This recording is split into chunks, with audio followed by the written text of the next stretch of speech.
Do you ever feel like you get stuck in your head the second you're around other people? In this video, I'll show you a few simple techniques that are guaranteed to make you feel more at ease in social situations. These are some of the absolute best strategies that I know of from over 10 years of personal experience. Hey, I'm Neil, and on this channel I help people that struggle with social anxiety to become more confident. So the first strategy is something that I learned from Dr. Richards over at the Social Anxiety Institute, and it's called the look around technique. So this is something that's really useful to use when you're out in public, when you're maybe in a really busy place, there's a lot of people around, you might be in a crowd of people, and you're just feeling really kind of closed off, really inhibited. You feel as though people are all staring at you, just judging you negatively for whatever reason.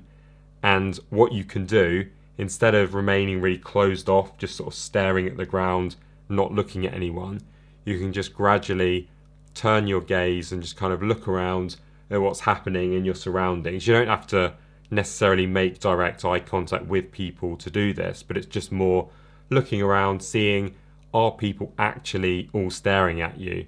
And you can challenge this evidence. You can actually start to see the truth in the situation. And what you'll most likely find is that most people are far too busy just going about their day-to-day lives, and getting this proof will begin to switch that viewpoint. You'd really have to be doing something seriously out of the ordinary for people to all be staring at you and judging you that way. So doing this, using the look around technique just casually, makes you much more proactive, and you begin to actually take control of your actions again. The next strategy that's really useful is learning to relax your muscles. So when we feel anxious, we tend to fight against anxiety to try and make it go away. Fighting is really the natural response. And you may not even be aware that you're doing this. So maybe your forehead, your shoulders, your stomach, you find that if you actually focus on them, that you notice they're actually quite tense whenever you're in a situation that makes you feel on edge. So you want to start to learn to do the opposite of that, to try and loosen them up, because that way then your brain can start to get the message that you're actually not in danger, and you can start to calm down. A good analogy for this is taking a cold shower. So if you've ever taken a cold shower before, you'll find that usually before you go in, your muscles will start to tense up in order to try to protect you against the cold that you know is coming. And if you do this, if you step into the shower and you continue to try to resist that actually it stays a very uncomfortable experience. Whereas if you instead begin to just loosen up your muscles gradually as you enter, then you give it 30 seconds or so, and then it will start to feel a lot better, and your body will start to relax and adapt to the temperature. So a sort of similar thing happens with social anxiety. If you continue tensing your muscles up, then it continues to be an uncomfortable experience. So some people say that you need to practice PMR for maybe as much as kind of 30 minutes a day to begin with. I mean, that seems like a lot, but eventually if you do that, then with time you can get to the point where you can just do it informally without even having to do any external practice. And when you get into a social situation, you'll just gradually learn to ease up your muscles, and it'll start to feel a lot more comfortable and easier. So the next strategy that can actually be really useful for a lot of people, and you can actually use this in conjunction with a lot of the muscle relaxation exercises, is learning to slow down your breathing. Because when we feel anxious, we'll often go in our heads, and anxiety will speed us up. It will make us have a lot of racing thoughts. It will make our breath often get a lot faster. We'll take a lot of shallow, fast breaths, and this will just feed back to our brain that we're actually in danger. So what we want to try and do is to learn to slow our rate of breathing down to a more normal pace. There's actually a guy called James Nestor that wrote an incredible book on breathing called Breath, and actually as part of that, as part of all the research that he did, he actually found that the most natural way, the most optimum way for human beings to breathe is when we take roughly around 5 to 6 breaths a minute, or to be exact, you breathe in for about 5.5 seconds and then breathe out for about 5.5 seconds through the nose if possible. And if you do this, this will make your body run at peak efficiency. So it doesn't have to be perfect. You can practice this formally if you want to for just 5 minutes a day, and that has actually been shown to make a big difference to your levels of stress. But more importantly, just when you're in a social situation, just momentarily focus on how you're breathing and just try and slow your rate of breathing down. It doesn't have to be perfect, but so it's kind of roughly between about 5 to 6 breaths a minute. And if you do that, then with time, it won't sort of happen straight away, but with time, you'll hopefully begin to take some of the edge off of that anxiety, because your body will be operating much more closely to how it should be.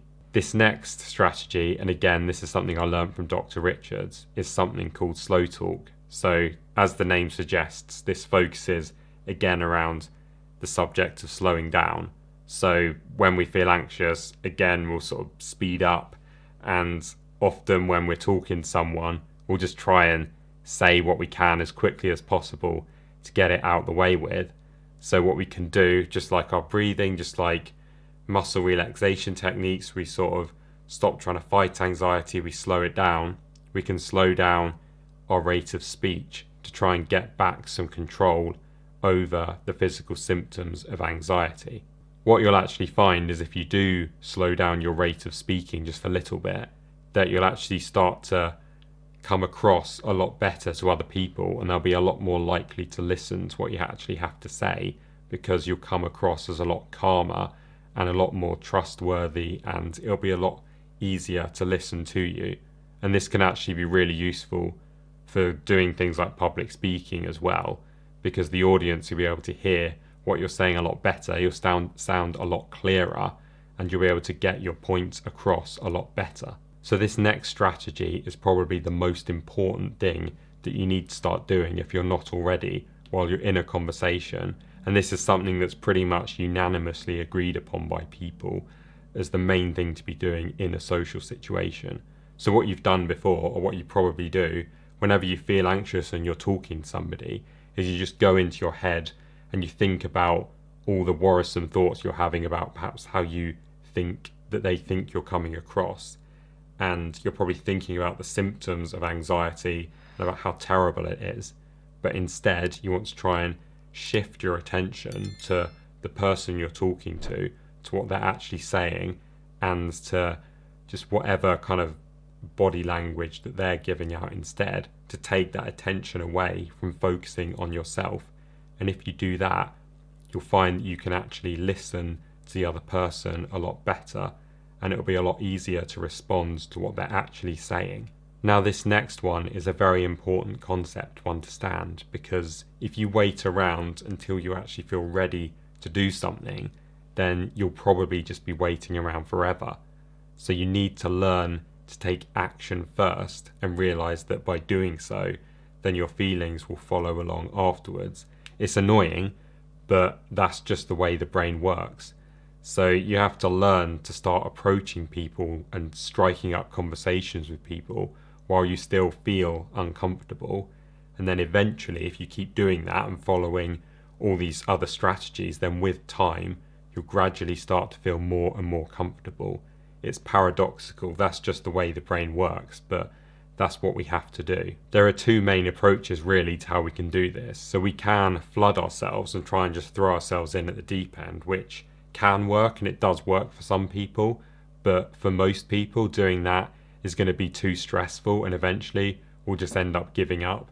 So it's a lot better to take it in more of a kind of step-by-step manner and just do things that are just a little bit outside our comfort zone, that cause us discomfort, so we're in a situation where we can learn, where we can grow and get better, but we're not just taking these huge giant leaps. So it's much more likely that we'll actually follow through with things, and given time, we'll gradually start to get better. And the final strategy is learning to take the initiative. So this means that we need to start to practice being a lot more open and friendlier when we're talking to and meeting new people. So we've got to remember that they might feel nervous too. We can't just expect people to come up and speak to us. We have to learn to do this. We have to learn to introduce ourselves to other people. We have to learn to speak up in meetings and insert ourselves into conversations. A lot of this really comes down to breaking that habit of hesitating whenever we're around other people.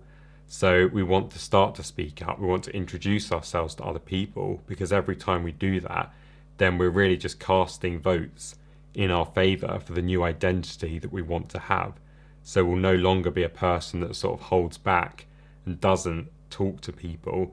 With time, we'll gradually become someone that does do that and does go after the sorts of things that we want in life. If you want to take big steps towards overcoming social anxiety, I run weekly online group sessions where you can practice being confident in a safe environment and gradually ease your way out of your comfort zone.